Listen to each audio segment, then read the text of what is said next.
ശബരിമല സ്വർണ്ണ കൊള്ളക്കേസിൽ സന്നിധാനത്ത് SITയുടെ തെളിവെടുപ്പ് പൂർത്തിയായി. ശബരിമല ശ്രീകോവിലിന് ചുറ്റുമുള്ള സ്വർണ്ണപ്പാളികൾ, ദ്വാരപാലക ശില്പങ്ങൾ എന്നിവയിൽ നിന്ന് അന്വേഷണ സംഘം സാമ്പിളുകൾ ശേഖരിച്ചു.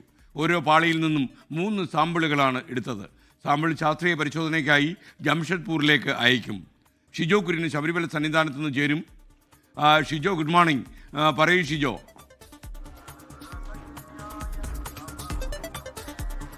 Very good morning. ശബരിമല സ്വർണ്ണക്കൊള്ളയുമായി ബന്ധപ്പെട്ടുകൊണ്ട് കഴിഞ്ഞ 2 ദിവസം മുമ്പാണ് SIT സംഘം സന്നിധാനത്ത് വന്ന് വളരെ വിശദമായിട്ടുള്ള പരിശോധനയും മറ്റു കാര്യങ്ങളുമൊക്കെ പൂർത്തിയാക്കി ഇന്നലെ വൈകിട്ട് 5 മണിയോടുകൂടി ഇവിടുന്ന് മടങ്ങിയത്. ഇതിനകത്ത് എടുത്തു പറയേണ്ടത് ഈ ശബരിമല സ്വർണ്ണക്കൊള്ളയുമായി ബന്ധപ്പെട്ടുകൊണ്ട് ഏറ്റവും നിർണായകമായിട്ടുള്ള ഒരു പരിശോധനയും തെളിവെടുപ്പുമാണ് ഇവിടെ SIT നടത്തിയത് എന്നുള്ളതാണ് ഇതിനകത്ത് ഏറ്റവും വലിയ സവിശേഷതയുള്ള കാര്യം. അതായത് ശ്രീകോവിലിന് സമീപത്തെ 4 തൂണുകൾ, ആദ്യം അവരിവിടെ വന്ന് ശ്രീകോവിലിന് പിൻഭാഗത്തെ 4 തൂണുകളിൽ നിന്നും സ്വർണ്ണപ്പാളികൾ ഇളക്കുന്നു. അതുപോലെ തന്നെ ദ്വാരപാലക ശില്പത്തിൽ നിന്നും പൂർണ്ണമായിട്ടും സ്വർണ്ണപ്പാളികൾ ഇളക്കുന്നു.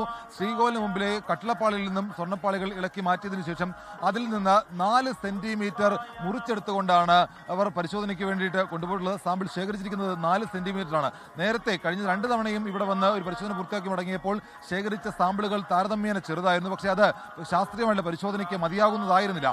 അതുകൊണ്ട് തന്നെ ഇത്തവണ കുറച്ചുകൂടി കൂടുതൽ അളവിൽ ഇപ്പോൾ സാമ്പിളുകൾ ശേഖരിച്ചിട്ടുണ്ട്. 4 സെന്റിമീറ്റർ അളവിലാണ് ഈ സാമ്പിളുകൾ ശേഖരിച്ചിരിക്കുന്നത്. ദ്വാരപാലക ശില്പത്തിന്റെ കൈയുടെ ഭാഗം മുറിച്ചെടുത്തിട്ടുണ്ട്.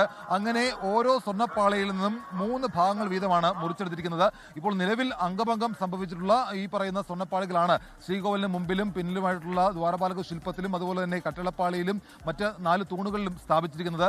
അംഗഭംഗം സംഭവിച്ച ഈ സ്വർണ്ണപ്പാളികൾ ദീർഘനാൾ അതുപോലെ ഇവിടെ ഇങ്ങനെ വെക്കാൻ കഴിയില്ല എന്നുള്ള കാര്യം തന്ത്രി പറഞ്ഞിരുന്നു. എന്തായാലും തന്ത്രിയുടെ അനുമതിയോടുകൂടിയാണ്, തന്ത്രി മഹേഷ് മോഹനന്റെ അനുമതിയോടുകൂടിയാണ് ഈ മുറിച്ചു മാറ്റിയ സ്വർണ്ണപ്പാളികൾ വീണ്ടും ഈ ശ്രീകോവിലിന് സമീപത്തേക്കൊക്കെ അത് പുനഃസ്ഥാപിച്ചത്.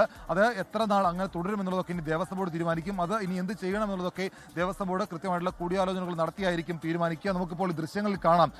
ഈ പറയുന്ന ശ്രീകോവിലിന് മുമ്പിൽ ദ്വാരപാലക ശില്പത്തിൽ കഴിഞ്ഞ ദിവസം ഇന്നലെ മുഴുവൻ നമ്മൾ രാവിലെ മുതൽ കാണുമ്പോൾ ദ്വാരപാലക ശില്പത്തിൽ അവിടെ സ്വർണ്ണപ്പാളികൾ ഉണ്ടായിരുന്നില്ല. എന്തായാലും ഇന്നലെ വൈകിട്ടോടുകൂടി തന്ത്രിയുടെ അനുമതി ലഭിച്ചതിന് പ്രകാരം ദ്വാരപാലക ശില്പത്തിൽ സ്വർണ്ണപ്പാളികൾ പുനഃസ്ഥാപിച്ചിട്ടുണ്ട്.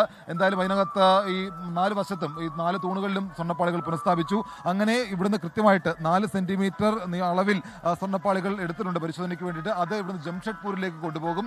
അതായത് കഴിഞ്ഞ ദിവസം കുംഭമാസ പൂജകൾക്കായിട്ട് നട തുറന്നതിന് പിന്നാലെയാണ് SIT ഇവിടെ വന്ന് സ്വർണ്ണപ്പാളികൾ ശേഖരിച്ചത്. ഇന്നലെ വൈകിട്ടോടുകൂടി SIT ആ സ്വർണ്ണപ്പാളികൾ തിരികെ അവിടെ വെക്കുകയും ചെയ്തു. ഇനിയിപ്പോൾ ഈ സ്വർണ്ണപ്പാളികളുടെ ശാസ്ത്രീയ പരിശോധന പൂർത്തിയാക്കി ആ ഫലം ലഭിക്കുന്ന മുറയ്ക്കായിരിക്കും SIT കുറ്റപത്രം കോടതിയിൽ സമർപ്പിക്കുക. ശബരിമല സ്വർണ്ണക്കൊള്ളയുമായി ബന്ധപ്പെട്ടുകൊണ്ട് ഏറ്റവും നിർണായകമായിട്ടുള്ള ഘട്ടത്തിലെ തെളിവെടുപ്പും പരിശോധനയുമാണ് SIT സന്നിധാനത്ത്. ഷിജോ, ഇന്ന് സന്നിധാനത്ത് തിരക്ക് എങ്ങനെയുണ്ട്?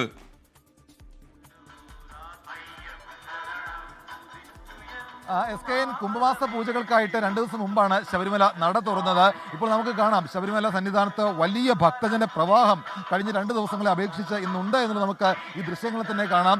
ശ്രീകോവിലിന് സമീപത്ത് ദർശനം നടത്താനായിട്ട് ആയിരക്കണക്കിന് ഭക്തർ ഈ നടപ്പന്തലിലൂടെ ഇങ്ങനെ കാത്തുകെട്ടി കിടക്കുകയാണ്. ഇന്നലെ രാത്രി കൃത്യം 10 മണിക്ക് തന്നെ ഹരിവരാസനം ചൊല്ലി നട അടച്ചിരുന്നു. അപ്പോൾ ഇന്നലെ തന്നെ ഏതാണ്ട് ആയിരക്കണക്കിന് ഭക്തർക്ക് ദർശനം നടത്താൻ കഴിയാത്തൊരു സാഹചര്യം ഉണ്ടായിരുന്നു.